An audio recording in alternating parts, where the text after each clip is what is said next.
Di bawah bendera revolusi, bagian 1. Di manakah tinjumu? Di manakah kekuatan yang menghancurkan segala hal yang melawan? Gelijk de grote oceaaktan door dorgen is van het zout. Zo is mijn leer doordrenkt van de geest der bevrijding. Hou jela vaga. Dalam Suluh Indonesia Muda nomor 3, maka IRJ ada membentangkan pendapat-pendapatnya tentang problem agraria, yakni soal bagaimana kita bisa menolong rakyat Tanah Jawa dari kemelaratan yang bertambah-tambah hebatnya itu, dan yang terjadi oleh karena makin lama, makin banyaklah jumlah rakyat yang memakan hasilnya Tanah Jawa itu. Bertambah-tambahnya penduduk itu adalah terjadi oleh karena jumlah orang meninggal dunia saban tahunnya ada lebih kecil daripada jumlah orang yang dilahirkan. Dan oleh sebab bertambahnya rakyat ini tidak diikuti oleh tambahnya hasilnya bumi yang sepadan, maka niscayalah makin lama makin kecil sahaja bagian masing-masing orang dalam pembagian rizki Tanah Jawa itu. Adapun banyaklah obat untuk mencegah kerasnya penyakit ini. Kita bisa menambah luasnya tanah yang dipakai untuk sawah atau tegalan. Kita bisa memperbaiki cara pertanian sehingga hasil sebahu-bahunya bisa bertambah. Kita bisa mengadakan kepabrikan atau industri di mana banyak orang bisa bekerja dan mendapat penghidupan. Atau kita bisa memindahkan sebagian rakyat Tanah Jawa itu ke lain-lain pulau Indonesia, misalnya Sumatera. Akan tetapi sukarlah semua obat ini bisa tercapai dalam sebentar tempo. Menambah sawah atau tegalan tahadi, mengadakan cara pertanian yang lebih menghasilkan, mengadakan kepabrikan, memindahkan rakyat dengan beratus-ratus ribu ke pulau lain, itu semuanya bukanlah hal-hal yang bisa terjadi dalam sebentar tempo. Inilah sukarnya problem agraris tahadi. Adapun IRJ telah menunjukkan pula obatnya. Hendaklah, katanya, kita menyokong modal-modal asing di lain-lain pulau Indonesia itu dengan menyumbangkan berketi-keti kaum buruh dari Tanah Jawa supaya mereka mendapat penghidupan. Hendaklah untuk hal itu aturan Poinale Sancti itu dihapuskan dan diganti dengan aturan kerja merdeka. Penyokongan pada modal asing itu adalah perlu, katanya. Oleh karena selainnya menolong kemelaratan rakyat Tanah Jawa itu, hal itu niscaya pula menolong pulau-pulau tahadi. Sebab suburnya modal asing itu niscayalah mendatangkan kemakmuran, dan niscayalah mendatangkan jalan-jalan kereta api, jalan-jalan pelayaran, dan lain-lain. Dan jikalau kita tidak mufakat akan obat ini, jikalau kita tidak setuju akan penyokongan modal asing itu, maka Insinyur J menanya pada kita, di manakah tinjumu? Di manakah kekuatan yang menghancurkan segala hal yang melawan? Sebab katanya, kekuasaan modal itu ada, dan modal itu bertambah-tambah sahaja memperkuat diri dengan air penghidupan dari dalam dan dari luar, walaupun kita mencegahnya. Begitulah pendiriannya Insinyur J. Sebelum kita menguraikan apa sebabnya kita tidak setuju dengan pendirian yang semacam itu, maka berfaedahlah agaknya jikalau kita lebih dahulu menyelidiki soal terlalu banyaknya rakyat, yakni soal overbevolking tahadi. Adapun soal overbevolking itu, pada hakikatnya tidaklah tergantung dari berapa banyaknya penduduk, dan tidaklah tergantung dari berapa sesaknya negeri di mana penduduk itu berdiam. Soal overbevolking adalah soal rezeki, adalah soal yang mengajukan pertanyaan atas cukup atau tidaknya makanan dalam negeri tahadi. Sebab, tidakkah banyak negeri yang penuh sesak dengan penduduk, di mana oleh banyaknya rezeki, overbevolking itu tidak terasa? Tidakkah banyak pula negeri yang sedikit sekali penduduknya, di mana rakyatnya karena kurangnya makanan sama pindah ke negeri lain? Kita mengetahui bahwa umpamanya dalam tahun 1910 di negeri Jerman yang mempunyai penduduk 120 orang dalam tiap-tiap kilometer persegi, hanya 25.531 oranglah yang meninggalkan negeri itu untuk mencari penghidupan di negeri lain.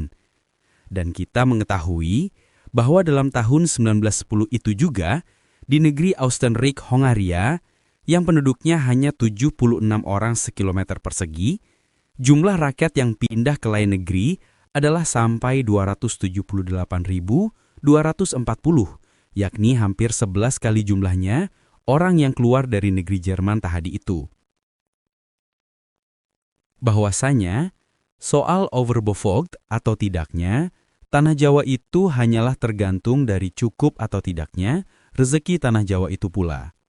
Hanyalah ia tergantung dari banyak sedikitnya makanan dan tidaklah ia tergantung dari jumlah penduduk sekilometer-kilometer perseginya. Betul, jumlah rakyat Tanah Jawa itu makin lama makin tambah. Betul, tambahnya itu begitu cepat sehingga Dr. Blecker dalam tahun 1863 berani mengatakan bahwa jumlah rakyat Tanah Jawa itu dalam tiap-tiap 35 tahun akan menjadi lipat 2 kali ganda besarnya. Betul, dalam 35 tahun antara 1865 dan 1900, teori Dr. Blecker itu ada cocok dengan keadaan yang sebenarnya. Betul, untuk tahun-tahun yang belakangan ini, maka tempe menjadinya 2 kali ganda itu oleh Kerkam masih ditetapkan atas 42 tahun. Pendek kata, betul Tanah Jawa itu rakyatnya cepat sekali bertambahnya. Walaupun teori-teori Blecker dan Kerkam itu dua-duanya tidak cocok buat selama-lamanya. Dan betul, Tanah Jawa itu kalau dibandingkan dengan negeri-negeri lain sudah sesak sekali.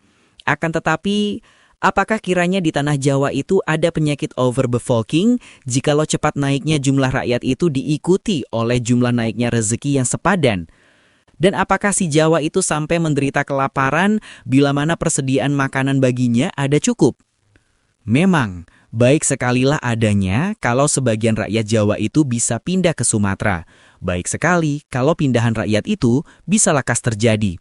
Akan tetapi, apakah yang harus kita perbuat kalau pemindahan rakyat itu tidak bisa terjadi dengan sesungguh-sungguhnya sebagai sekarang ini?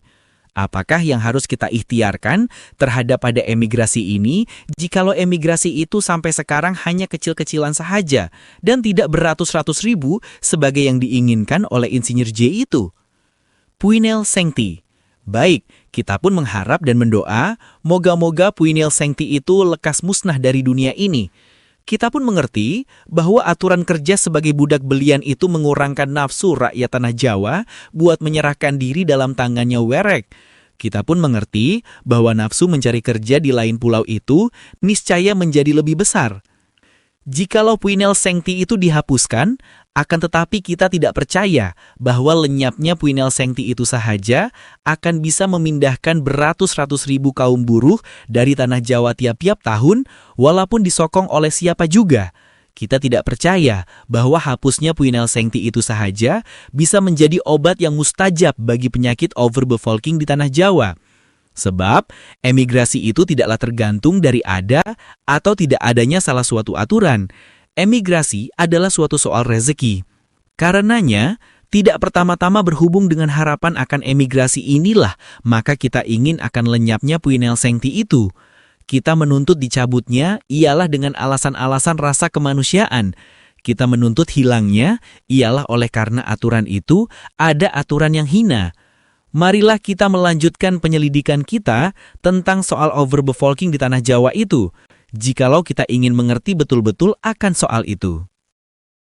Jikalau kita ingin mengerti dengan terang benderang akan naik turunnya jumlah penduduk Tanah Jawa itu, maka haruslah kita mengetahui pula jalannya politik atau susunan ekonomi sedia kala.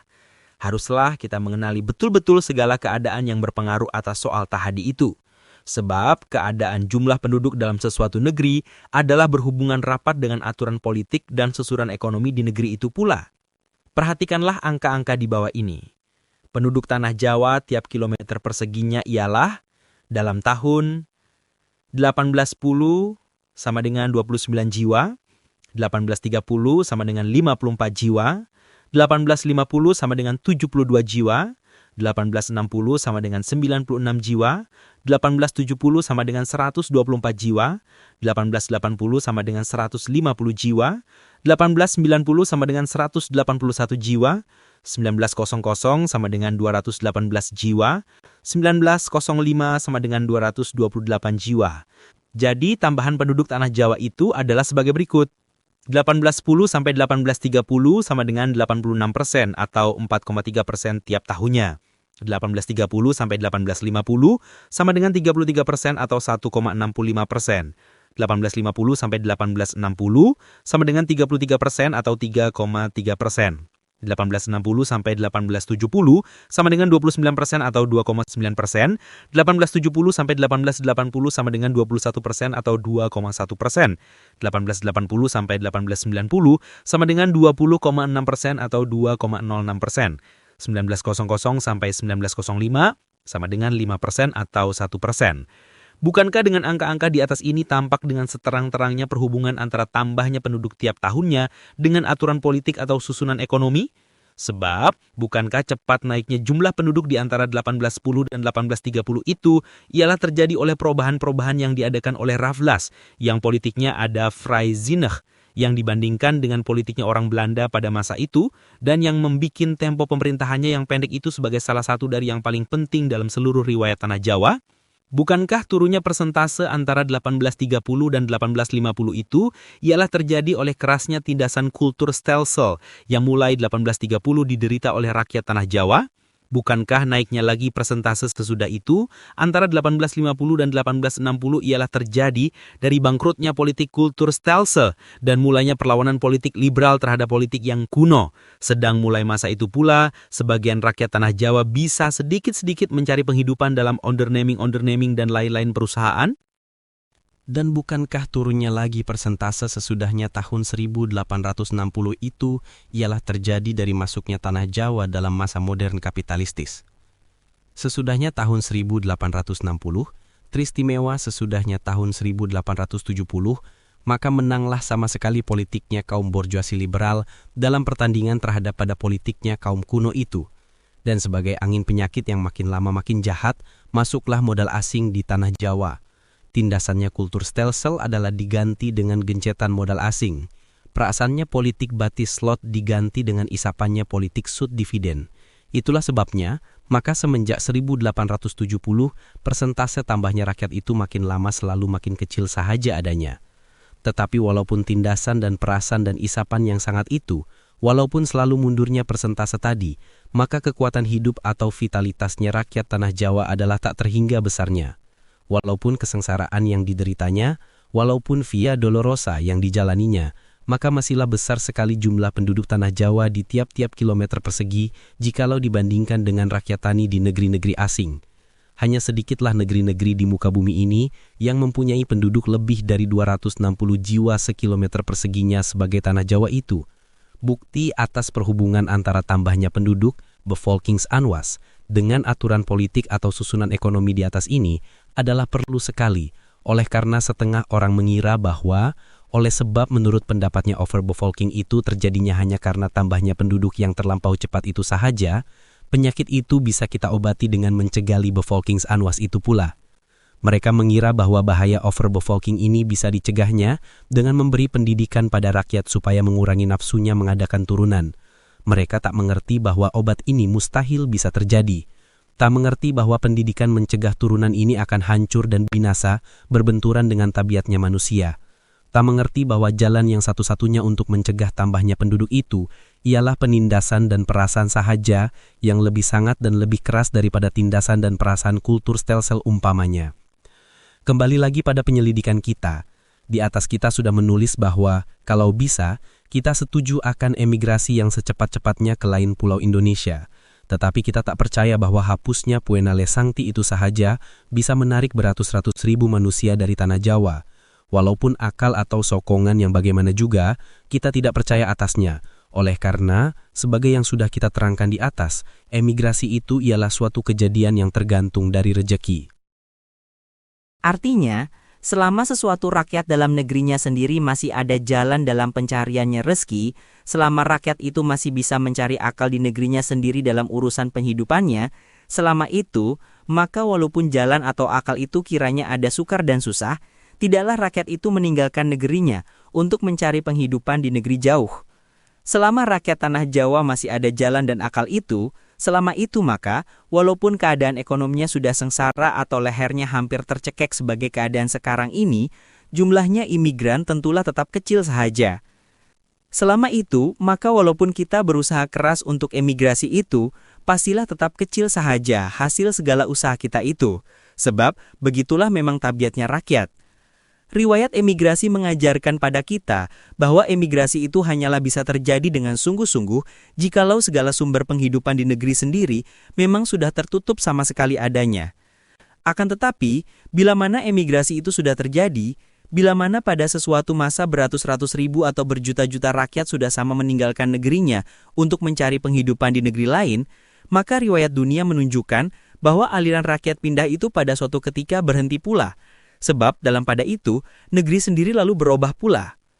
Dalam pada itu, negeri sendiri lalu mengadakan perubahan dalam caranya mencari rezeki, mengadakan perbaikan cara bertani, mengadakan perbaikan pertukangan atau Neverheit, dan mulailah dalam negeri sendiri itu timbul suatu kepabrikan atau industri yang memberi kerja dan penghidupan pada bagian rakyat yang masih lebih, sehingga kelebihan rakyat ini seolah-olah dihisap lagi oleh pergaulan hidup di negeri sendiri tahadi adanya. Kita mengambil pelajaran dari riwayat dunia, bahwa semua emigrasi itu terjadinya ialah dalam masa yang mendahului suburnya cara pencaharian rezeki atau suburnya kepabrikan dalam negeri dari rakyat yang beremigrasi itu. Kita melihat emigrasi itu pada rakyat Inggris pada masa sebelum 1860, di mana industri Inggris mulai menjadi besar. Kita melihat pindahan rakyat Jerman dan Perancis pada waktu sebelum 1880, di mana kepabrikan Jerman dan Perancis mulai subur. Dan kita melihat bahwa timbulnya kepabrikan di negeri Jepang itu ialah didahului oleh imigrasi juga adanya. Dan tidakkah transmigrasi dari daerah Kedu itu makin lama makin kurang, sesudah rakyat Kedu dengan usaha sendiri mengadakan cara pertanian yang lebih menghasilkan? Tidakkah semenjak perbaikan cara pertanian ini diadakan, transmigrasi dari Kedu itu makin lama makin berkurang, walaupun Kedu itu sesaknya penduduk dalam 1920 sudah sampai 497 jiwa rata-rata sekilometer perseginya? Pelajaran yang kita ambil dari pasal di atas ini ialah bahwa emigrasi itu tidak bisa terjadi sesungguh-sungguhnya jikalau memang belum temponya. Kita melihat bahwa di negeri Inggris, di negeri Jerman, di negeri Prancis, di negeri Jepang, imigrasi itu ialah pendahuluannya masa kepabrikan dan menjadi penolong masa kekurangan makan yang ada di muka masa kepabrikan itu. Tegasnya, emigrasi itu ialah terikat oleh tempo emigrasi, tidak bisa kita adakan dalam sewaktu-waktu sahaja kalau memang belum musimnya, walaupun kita menyokong bagaimana juga. Emigrasi itu akan terjadi sendiri kalau memang temponya sudah datang. Dalam pada itu, maka tidaklah kita mengatakan bahwa kita tidak boleh dan tak harus meretakan jalan untuk emigrasi itu. Sebaliknya, kita harus bersedia dan kita harus mengaturnya. Agar supaya emigrasi itu bisa terjadi dengan gampang dan lekas nanti kalau temponya sudah datang. Dan tempo itu pastilah datang. Oleh karena pergaulan hidup bersama ialah suatu hal yang hidup pula dan yang senantiasa menuju tingkat yang lebih tinggi. Tegasnya, tempo itu pastilah datang. Oleh karena susunan hidup bersama di tanah Jawa ini, menurut hukum evolusi, pastilah pula meninggalkan tingkat yang sekarang ini, dan pastilah naik ke tingkat yang kemudian, yakni pasti meninggalkan tingkat pertanian yang sekarang ini, dan pasti menaik ke tingkat kepabrikan. Dan sebelum tingkat kepabrikan itu tercapai, maka lebih dulu terasa penyakit overbevolking itu dengan sekeras-kerasnya. Sebelum tingkat yang sekarang ini ditinggalkan, sebelum tingkat kepabrikan itu tercapai, maka haruslah pergaulan hidup tanah Jawa itu melalui tingkat perubahan atau overgangsfase lebih dahulu. Dan tingkat perubahan ini ialah masa menghaibatnya overbevolking tadi. Overgangsfase ini ialah masa di mana sebagian rakyat tanah Jawa dari kerasnya overbevolking tadi sama pindah ke lain pulau untuk mencari pekerjaan dan untuk mencari penghidupan. Akan tetapi, jikalau dalam pada masa emigrasi itu, cara pencaharian rezeki di tanah Jawa sudah memperbaiki diri sendiri, jikalau kebutuhan akan cara pencaharian rezeki yang lebih baik itu sudah mendatangkan perbaikan dalam cara pertanian, jikalau tanah Jawa sudah mulai menginjak tingkat kepabrikan, maka berhentilah pula emigrasi itu, dan berhentilah pula keharusan akan mencari rezeki di negeri lain, sebab sebagai yang sudah kita terangkan di muka, pergaulan hidup sendiri lantas menghisap bagian rakyat yang lebih itu. Sekali lagi kita mengulangi, emigrasi ialah suatu maatschappelijk verschijnsel yang mulanya atau berhentinya ditetapkan oleh masyarakat sendiri itu juga. Karenanya, maka kita tak percaya akan bisa terjadinya emigrasi yang sungguh-sungguh jikalau memang belum temponya, yakni jikalau pergaulan hidup di tanah Jawa belum memaksa sendiri akan emigrasi itu dengan kekuatan keharusan yang tak terhingga adanya. Akan tetapi, bolehkah kita berdiam-diam saja membiarkan kemelaratan yang sekarang ini sampai emigrasi itu terjadi sendiri? Bolehkah kita tidak berusaha meringankan penghidupan rakyat itu dan tidak melalui segenap jalan yang wajib kita lalui? Tidak, dan sekali lagi tidak. Kita harus memerangi segala keadaan yang menambah kemelaratan rakyat itu, memerangi segala hal-hal yang memberatkan penghidupannya rakyat yang karena terlalu besarnya bevolkingsaanwas, yaitu tambahnya penduduk, memang sudah berat adanya. Memerangi segala hal-hal yang mengecilkan persediaan rezeki rakyat tadi. Sebab, asal rezeki cukup, asal makanan tak kurang, maka sebagai yang kita terangkan di muka, tak akanlah rakyat menderita tak kecukupan dan kekurangan, tak akanlah overbevolking terasa, walaupun bevolkingsaanwas yang bagaimana juga. Karenanya, haruslah kita melawan segala keadaan yang mengecilkan persediaan makanan rakyat itu, dan teristimewa, haruslah kita memerangi industri gula adanya. Sebab kita mengetahui bahwa industri ini, walaupun pembela-pembelanya mengatakan bahwa industri ini memberi begitu banyak uang pada sebagian penduduk Jawa, dengan memberi begitu banyak uang pada orang-orang itu, hal ini belum tentu berapa banyaknya, walaupun oleh Schmalhausen dihitung berjumlah 40 juta rupiah setahunnya, ada menimbulkan suatu golongan rakyat dalam pergaulan hidup tanah Jawa yang terpadamkan kebutuhannya akan menaikkan pergaulan hidup itu ke atas tingkat yang lebih tinggi, sedang kebutuhan inilah yang harus ada untuk kenaikan itu. Kita mengetahui bahwa industri ini merusak moralnya sebagian penduduk tanah Jawa. Mengetahui bahwa aturan menanam tebu sekali dalam 3 tahun di atas satu tempat itu adalah suatu aturan yang memberi keuntungan pada industri itu dengan percuma. Mengetahui bahwa industri ini tak senang akan majunya negeri dan rakyat, oleh sebab kemajuan ini tentu menaikkan upah-upah dan sewa-sewa, lantaran kemajuan itu menambah besarnya kebutuhan rakyat. Dan tidakkah banyak pula keberatan-keberatan atas industri ini? Tidakkah ia dengan aturan-aturan premi telah mengotorkan perhubungan kepala-kepala desa dengan rakyat? Tidakkah ia mengecilkan gemiddeld grondbezit atau milik tanah rata-rata si kaum tani? Tidakkah penyewaan tanah itu membuat banyak orang tani jadi kaum buruh? Tidakkah hati kita panas kalau kita memikirkan aturan dagen nachregeling atau aturan siang dan malam, yakni aturan menurut yang mana tanaman tebu mendapat air waktu siang dan tanaman padi waktu malam? Tidakkah tanah yang dulunya ditanami tebu itu menjadi kurang baik bagi tanaman padi? Tidakkah industri ini menghisap berjuta-juta rupiah dari pergaulan hidup tanah Jawa? Pendek kata, tidakkah industri ini jauh dari mengayakan, bahkan memelaratkan tanah Jawa? Berhubung dengan kejahatan industri ini, berhubung dengan pengurangan rezeki tanah Jawa itu, maka kita menuntut hapusnya industri itu sebagai adanya sekarang ini.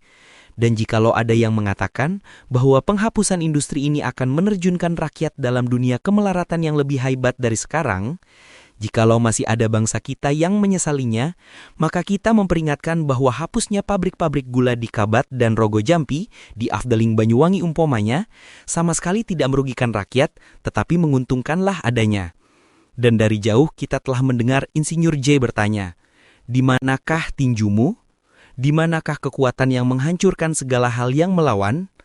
Memang, tiadalah suatu kekuatan yang bisa mendesak industri gula ini dan yang bisa menghancurkan kejahatannya, melainkan kekuatan pergerakan rakyat yang sebagai palu godam hebatnya menjatuhkan hantaman penuntutannya, dan yang sebagai banjir melenyapkan segala hal yang menghalang-halanginya jikalau tuntutan itu tidak dikabulkan. Tiadalah suatu kekuatan yang bisa mendesaknya, melainkan suatu masa aksi yang besar dan hebatnya ada berlipat-lipat ganda dari masa aksinya Syarikat Islam meminta pengurangannya sukariyat areal, pada masa kekurangan makan beberapa tahun yang lalu dan yang sayang seribu sayang lalu menjadi lembek sesudah ada pemeriksaan komisi-komisian yang hasilnya kekalnya keadaan yang dulu juga. Hendaklah kita mengambil pelajaran dari sia-sianya pergerakan pengurangan sukariat areal ini. Janganlah kita menolehkan mata dalam usaha kita daripada maksud yang pertama-tama. Hendaklah kita insaf bahwa hanya perjuangan dalam pergerakan rakyat itu sahajalah yang bisa mengundurkan musuh-musuh kita dan tidak dalam usaha dewan-dewanan di mana menurut Insinyur J dengan berhadap-hadapan muka dengan musuh kita punya cara perlawanan akan mendalam dan akan menjadi bersih. Sebab, sebagaimana kita tak akan bisa mencapai kemerdekaan tanah kita dengan jalan dewan-dewanan itu, maka kapitalisme gula tidaklah akan bisa hapus atau lenyap pula dengan kerja dewan-dewanan itu, melainkan dengan kekuasaan pergerakan rakyat yang sekuasa-kuasanya dan sehebat-hebatnya. Memang benar sekali, jikalau IRJ menanya di mana kita punya tinju itu sekarang.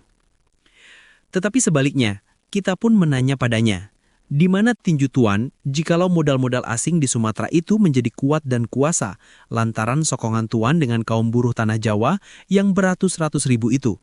Di manakah tinju dan di manakah Marx forming and the influence of our folk of the Waren die verder Velik Vernel Zucht? Tuan percaya akan Marx forming tadi. Wahai, kita pun ada penuh kepercayaan akan masa yang akan datang. Kita pun ada penuh kepercayaan bahwa suatu kali rakyat kita pasti mencapai Marx forming itu pula. Dan pasti masih penuh kekuatan untuk menjunjung diri menuju sinar yang satu yang berada di tengah-tengah kegelap-gelitaan yang mengelilingi kita ini. Kita mengulangi dan kita menambah. Kita mufakat akan emigrasi. Kita ingin pula melihat pemindahan rakyat ke lain pulau Indonesia. Akan tetapi, kita mengira bahwa emigrasi itu tidak bisa terjadi dengan sesungguh-sungguhnya jikalau susunan pergaulan hidup di Tanah Jawa belum masak baginya. Kita teristimewa menuntut hapusnya industri gula sebagai adanya sekarang ini dan yang mengurangi rezeki Tanah Jawa itu untuk meringankan penghidupan penduduk Tanah Jawa sebelum pergaulannya hidup sendiri sebagai Veiligheidsklep membangunkan emigrasi itu. Kita yakin bahwa obat yang semanjur-manjurnya bagi penyakit overbevolking ini ialah tiada lain melainkan perbaikan-perbaikan cara pertanian dan perbaikan cara pertukangan dan berdirinya suatu industri Indonesia dengan modal Indonesia yang sekokoh-kokohnya yang nanti akan menghisap segenap rakyat yang lebih sebagai yang telah terjadi di Inggris, di negeri Jerman, di negeri Perancis atau di negeri Jepang itu. Misalnya industri kain untuk mengganti keadaan yang sekarang, di mana hampir segenap rakyat Indonesia yang berpuluh-puluh juta itu hampir semuanya sama memakai pakaian yang kainnya dari Eropa, seharga berpuluh-puluh juta rupiah. Sedang kapasnya hendaklah ditanam umpamanya di tanah-tanah Sumatera yang kini masih kosong itu. Sehingga penanaman kapas ini bisa memakai beribu-ribu kaum lebih dari tanah Jawa pula adanya. Kita mengetahui bahwa kepabrikan itu bisa pula mengandung racun dan bahaya bagi rakyat dan kaum buruh sebagai yang sudah terjadi di mana-mana. Tetapi kita mengetahui bahwa adanya racun dan bahaya ini tidaklah tergantung dari adanya kepabrikan, melainkan dari caranya kepabrikan itu.